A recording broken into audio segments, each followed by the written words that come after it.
Alam mo, chika dito, siya pala assistant, executive assistant ng International Lighting. Lighting. Kid- Sa mga ilaw. Akala ko Kaya alam niya kidlat. yung mga ilaw. Kaya ang ganda ng suot niya. Gusto niya tinatamaan siya ng mga perfect na Nag-uumilaw-ilaw. ilaw. Alam niya yan. Ito na inam pala natin. O yan, ilawan natin. Janet, ayan. Galing mo.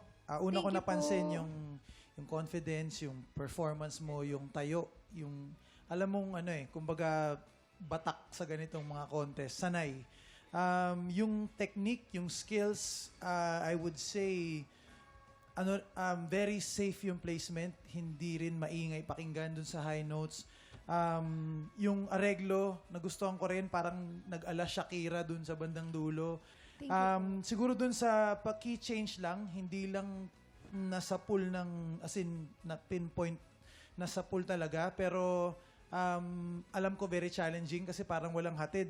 Parang nag-change key agad. Siguro, isa pa sa napansin ko yung timing lang, na-appreciate ko yung medyo nag-free time yung pakiramdam sa umpisa. Siguro, mas gawin mo lang mas tight yung timing dun sa part na nagkaroon na ng rhythm. Para mas lalong maging, kumbaga, mas maging obvious na sinadya mong magbigay ng parang free time na feel sa umpisa. Overall, nag-enjoy ako sa performance mo. Thank you po. Nagustuhan ko sa'yo yung dynamics mo. May bulong ka at merong malakas. Pero yung bulong mo masyadong mahina. Lalaksan mo lang ng konti para mas malinaw sa pandinig. Merong parts na pag ina-adlib mo yung mga dulo, pag kumukulot, medyo hindi masyadong eksakto. Maganda naman ang diction, pronunciation mo, kaya lang parang nakakain yung lyrics. Hindi siya masyadong, kumbaga, dugtong-dugtong. Ha? Kailangan i-enunciate mo clearly mga lyrics para mas maintindihan. Maraming salamat po. Ito na. Alamin na natin kung ano ang scores na ibibigay sa'yo ng ating mga inampalan. Janet, ito ang aking mga stars para sa'yo.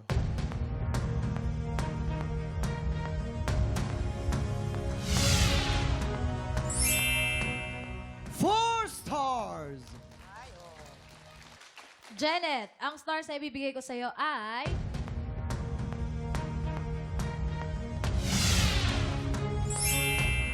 Three stars! Oh, di ba? Kalain mo yan. Mamaya natin ipapakita ang score naman ni Papa Renz. Ang susunod nating kalahok, Abby De Guzman. Balita ko kasi ikaw din ay isang breadwinner. Yes Tama po, ba? yes. Anong feeling? Bilang isang breadwinner, napakasaya, napakagaan sa loob kasi syempre nakakatulong ka sa family mo, ganun. At naibibigay mo yung mga pangangailangan nila and of course yung mga pangangailangan ko din po. Bakit di natin batiin ang ating mga tiktropa natin sa Apari at syempre pati yung mga family members mo na din. And hello po sa family ko dyan sa Apari and sa aking mga friends.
Tropa, pinanood mo hanggang sa dulo itong video na to, very good ka! For more happy time, watch more TikTok Clock videos on our official social media pages and subscribe to GMA Network official YouTube channel.